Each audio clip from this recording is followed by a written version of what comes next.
Hi, Yulia. Let's take a look at your newest set of essays. Here we've got the business trip abroad with family. So let's see what you wrote here. Experts throughout both developing and both the developing and developed world. Why? Because it's just one world, so we always put a the. However, if you had said countries, then it could have been without the the. So experts throughout both developing and developed countries, or both the developing and developed world. Okay. Have debated whether it is a positive. Let's see. What happened with your grammar here? Whether positive trend or drawbacks outweigh to travel overseas business purposes with taking family member. All right, that whole section of the sentence needs to be rewritten because it's grammatically incorrect. This whole thing, whether positive trend. All right, so let's try it again. So they have debated whether the positives or negatives outweigh when traveling overseas on business purposes with family members. That's one way you could have written it, which kind of stays true to what you wrote. But I still think there were other ways to say this that would have sounded better. So why don't we try it again one more time? Experts throughout both the developing and developed world have debated whether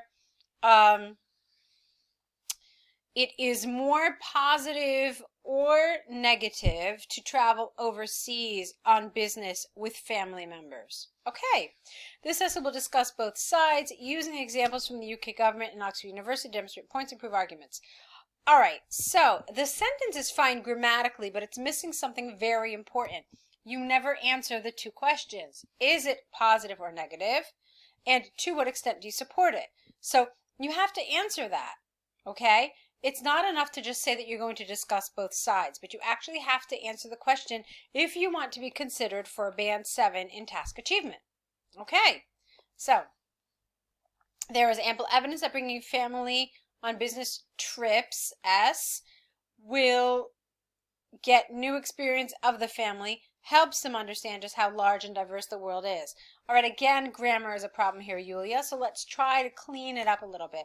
I understand what you're trying to say, but the accuracy is going to be a problem for your grammatical range and accuracy score.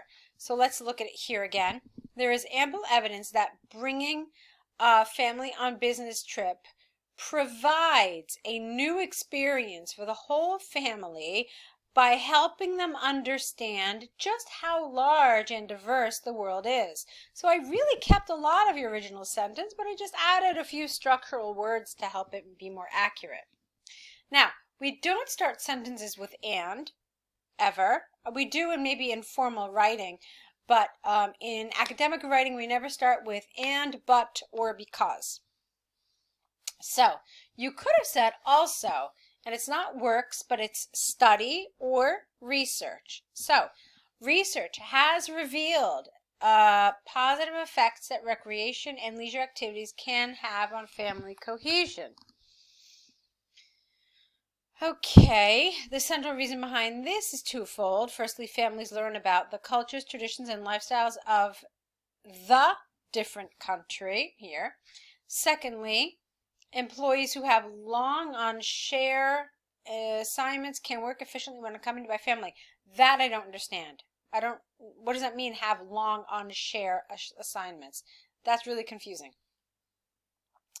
Now, I said we don't start with because. So, since they will not feel homework, they will feel more comfortable and relief with an F from work-related stress. It can significantly boost their abilities to focus, be creative, and complete tasks. For example, recent empirical, careful with your spelling, empirical research by the UK government demonstrated create a new environment or situation can help alleviate stress.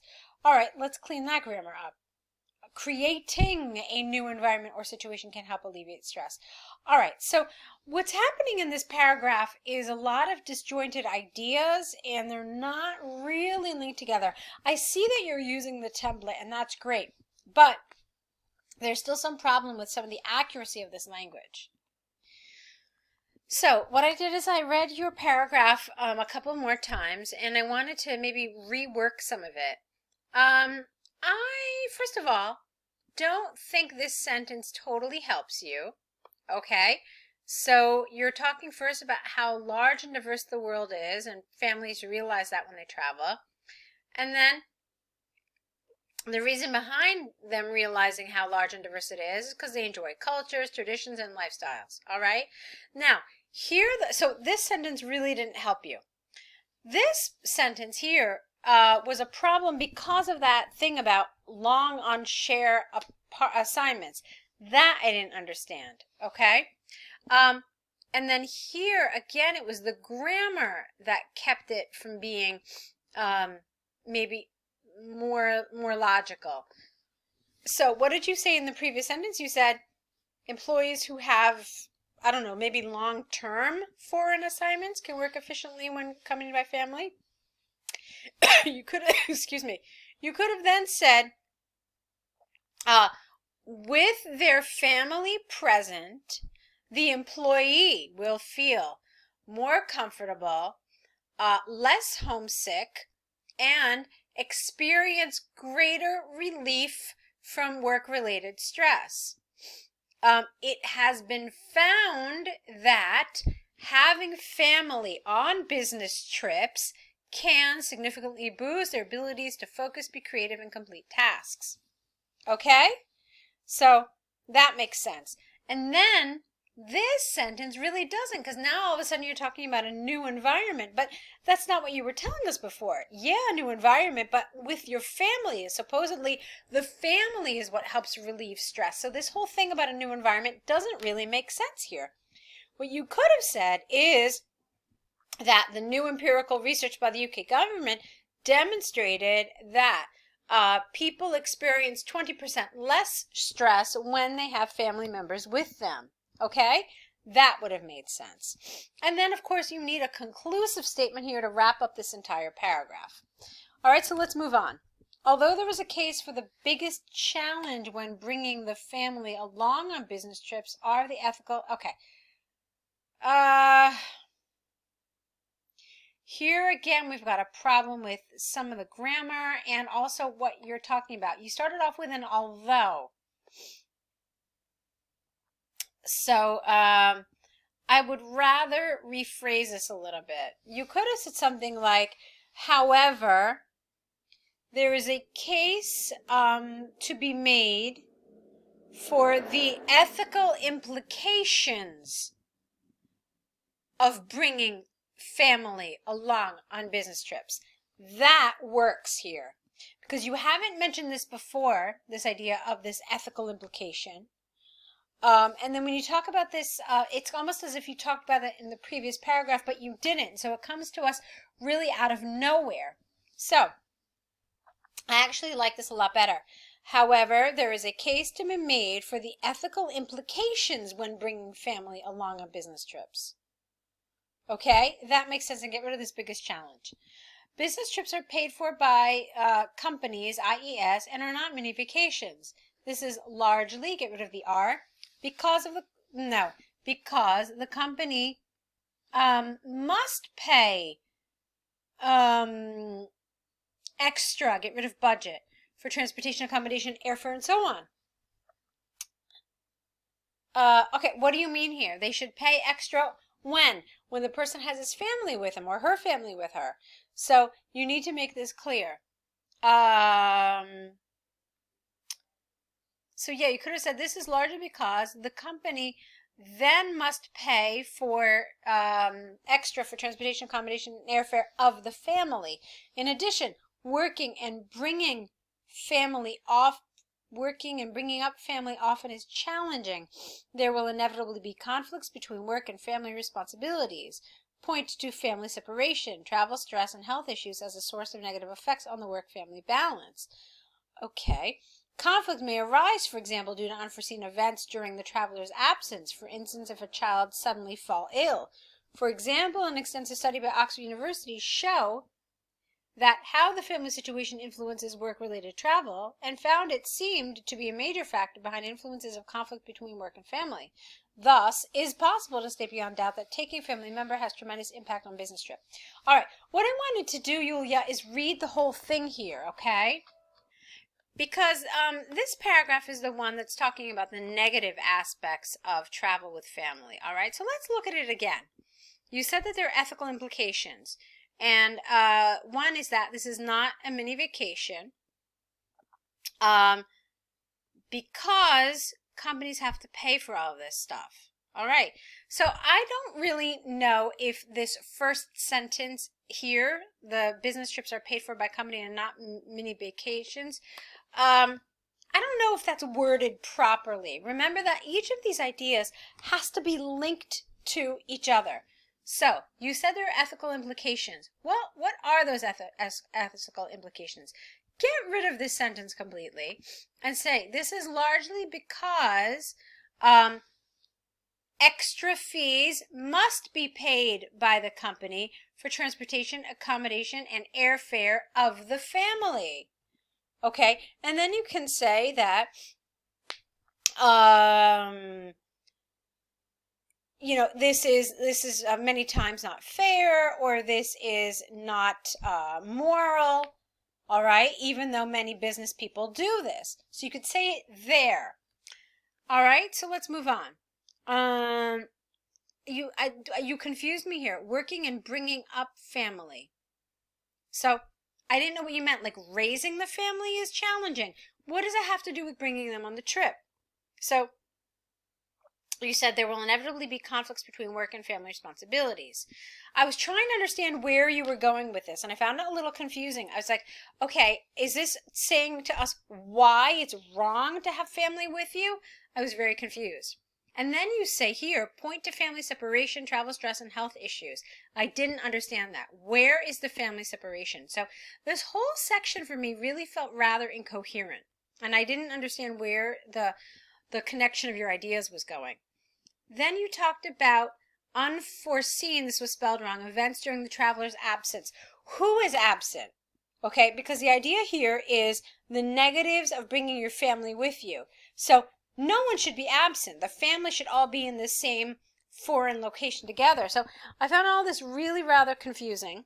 Okay, and then, yeah, so I was really very confused here. So it needs to be clearer. That whole middle section here, all of this needs to be done more clearly, all right? We spent a lot of time on this. Let's look at your conclusion. To conclude from the arguments, plural, and examples, plural, given, I firmly believe that integrating family and business trips overseas can be either negative or positive. Well, no, you have to take a stand here. It is predicted that taking family members while on business trips overseas will increasingly grow in importance. Now, you have to take a position. It said it very, very clearly in the beginning. To what extent do you agree? Is this positive or negative? So it's not fair to say positive or negative. You have to decide which one. You could say that while there are negatives, on the whole, it's more positive. That's okay, but you do have to take a stand because they've absolutely asked you to. Otherwise, it's going to be considered that no clear conclusions are drawn. And when that happens, just take a look at the band score to see what that gives you for task achievement.